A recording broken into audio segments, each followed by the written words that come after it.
اللہ تبارک و تعالیٰ کا صد احسان ہے کہ ہر سال کی طرح اس سال بھی اللہ تبارک و تعالیٰ نے کراچی والوں کو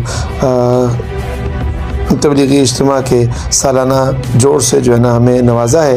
انشاءاللہ العزیز 9، 10، 11 تاریخ کو کراچی اجتماع ہونے جا رہا ہے۔ دوستو ساتھیو، یہ ایک انتہائی سعادت کی بات ہے کہ آقا نامدار حضرت محمد مصطفیٰ صلی اللہ علیہ وسلم کے بعد یہ نبیوں کا سلسلہ بند ہو چکا ہے۔ وہ خاتم النبیین تھے، وہ آخری نبی تھے، آخری نبی آخر الزمان تھے۔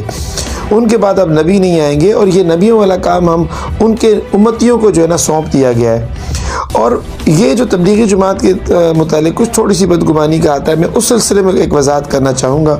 وہ یہ کہ جب نبی نہیں آئیں گے تو یہ ذمہ داری تو ہمارے کندھوں پہ آ گئی، اور اس کے لیے مہاجرین اور انصار والا جذبہ جو ہے نا وہ بہت ضروری ہے۔ اب دیکھیں، اپنے پاس سے خرچ کر کے وہ تبلیغی جماعت کے ساتھ جاتے ہیں، جڑتے ہیں، لوگوں کو دین کی دعوت دیتے ہیں۔ کیوں؟ اس لیے کہ ایک تو یہ جذبہ بڑھے، ایثار اور قربانی پیدا ہو۔ دوسرا یہ کہ وہ خود کی اصلاح کرتے ہیں، خود کے جو جتنے بھی زندگی سے جڑے ہوئے، نبی کریم صلی اللہ علیہ وسلم کے طریقے سے جڑے ہوئے زندگی گزارنے کے طریقے ہیں، ان کا دوران کرتے ہیں، اس کی دوبارہ دوران کر کے اس کو یاد کرتے ہیں، تازہ کرتے ہیں اس کو، اور دوسروں کو سکھاتے اور سیکھتے ہیں۔ دیکھیں، نبی کریم صلی اللہ علیہ وسلم نے کیا کیا تھا؟ وہ کفار کا معاشرہ، وہ جنگ و جدل کا معاشرہ، وہ خونخوار معاشرہ جو اپنی بیٹیوں کو زندہ درگور کر دیتا تھا، جس میں انسانیت نام کی کوئی چیز نہیں تھی، تو نبی کریم صلی اللہ علیہ وسلم کو اللہ تبارک و تعالیٰ نے وہاں پہ نبی بنا کے بھیجا، رحمت للعالمین بنا کے بھیجا۔ تو انہوں نے کیا کیا؟ ایک دم سب کچھ چینج نہیں کیا، انہوں نے اپنے اخلاق سے، انہوں نے اپنے طریقے سے، انہوں نے اللہ تبارک و تعالیٰ کے بھیجے ہوئے کلام کے ذریعے سے ان لوگوں کے اندر ان میں شعور پیدا کیا، ان میں ایثار قربانی کا جذبہ پیدا کیا، اور ان کو ایک قوم بنایا۔ جب وہ قوم بنے تو پوری دنیا پہ غالب آئے۔ آج ہم ان کی امتی ہوتے ہوئے ان کی تعلیمات سے دور ہیں، ان کو سیکھتے نہیں ہیں، ان پہ عمل نہیں کرتے ہیں، ہم میں وہ قربانی اور ایثار والا جذبہ نہیں رہا، نہ جہاد والا جذبہ رہا ہے، نہ ہی قوت ایمانی رہی ہے، تو ہم دین سے دور ہوئے۔